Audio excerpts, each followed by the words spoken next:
नमस्कार साथियों। महादेव अपनी किताबों से अपने साथियों से मिलाने की प्रक्रिया अभी भी जारी है। दोस्तों से मिला रहा हूं आपको। अभी जब यहाँ घूम रहा था तो अनायास मेरे हाथ में मायापोत आ गई। आप में से हिंदी साहित्य को जिन्होंने थोड़ा भी पढ़ा होगा या थिएटर से जुड़े होंगे, उन्होंने स्वदेश दीपक जी का जरूर नाम सुना होगा। कोर्ट मार्शल उनका बहुत बहुत प्रसिद्ध नाटक है, हजारों बार मंचन हो चुका होगा। पर ये वो किताब है जिसके विषय में, ये ही अकेली नहीं, एक मिनट,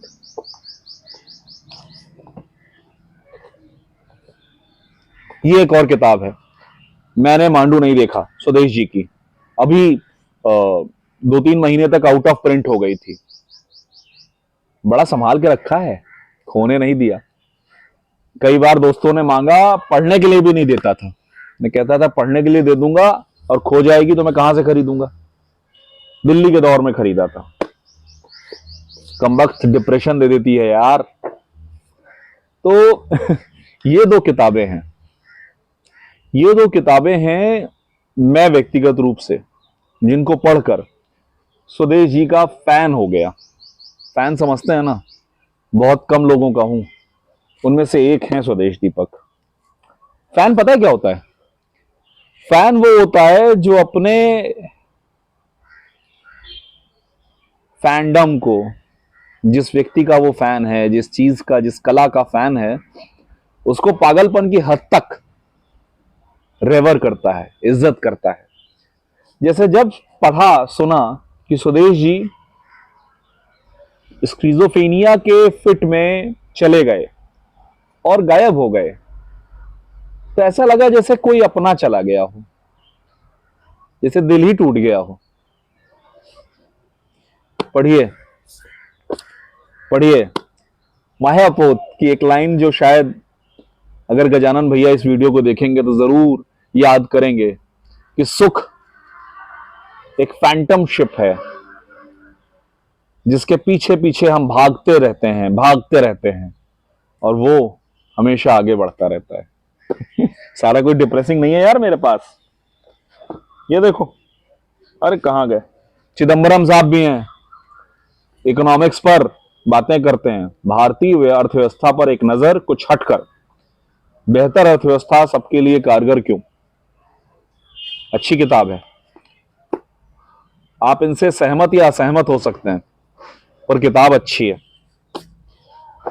एक जमाने में शायरी बहुत पढ़ी यार दोस्तों। कहां गए हमारे, अरे हमारे पास शायर हुआ कर। ये देखिए, दो ऐसे शायर जो आपका दिल तोड़ने की काबिलियत रखते हैं।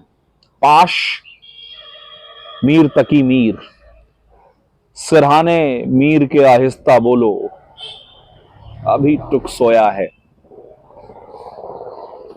पाश हमारे लहू को आदत है, मौसम नहीं देखता, महफिल नहीं देखता, जिंदगी के जश्न शुरू कर देता है, सूली के गीत छेड़ लेता है।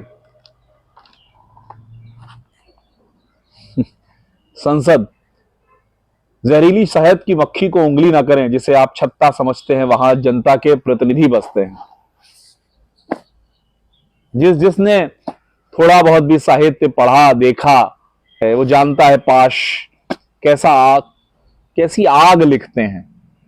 एक बार पढ़ रहे हैं तो एक बार तो हिला ही देते हैं। पढ़ना चाहिए, एक बार जरूर पढ़ना चाहिए। ऐसा नहीं सिर्फ गंभीर पढ़ा है, इश्क मोहब्बत भी पढ़ा है भाई। बशीर बद्र साहब, 7 जमीनें एक सितारा, आईना धूप का दरिया में दिखाता है मुझे, मेरा दुश्मन मेरे लहजे में बुलाता है मुझे, आंसुओं से मेरी तहरीर मिट नहीं सकती, कोई कागज हूं कि पानी से डराता है मुझे। बहुत अच्छा लिखा, एक जमाने में खूब सारी इकट्ठा की थी।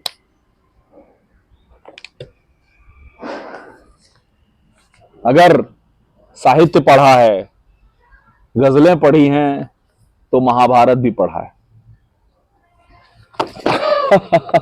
भारी है भाई साहब, संभाल के रखिएगा, गिर जाती है।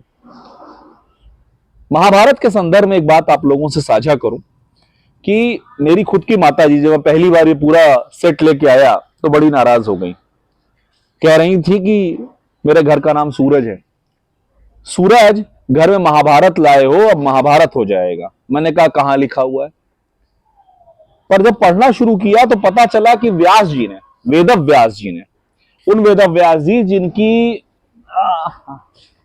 ये भागवत है मेरे पास, शिव महापुराण है,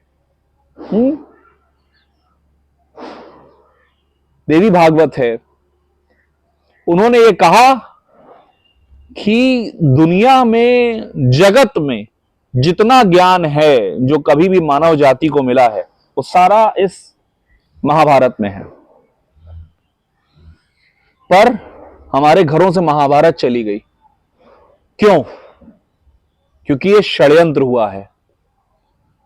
1860 के बाद जब लॉर्ड मैकॉले ने हमारे वेद विद्यालयों को, संस्कृत विद्यालयों को बंद करना प्रारंभ किया, उन्हें नौकरी से काट दिया ताकि बच्चे वहां ना जाएं, तब इस तरह के षड्यंत्र किए गए। चलिए अभी के लिए विराम देता हूं। एक बड़ी अच्छी किताब है जिसको आपसे साझा करना चाहता हूं। अगले अंक में मिलते हैं।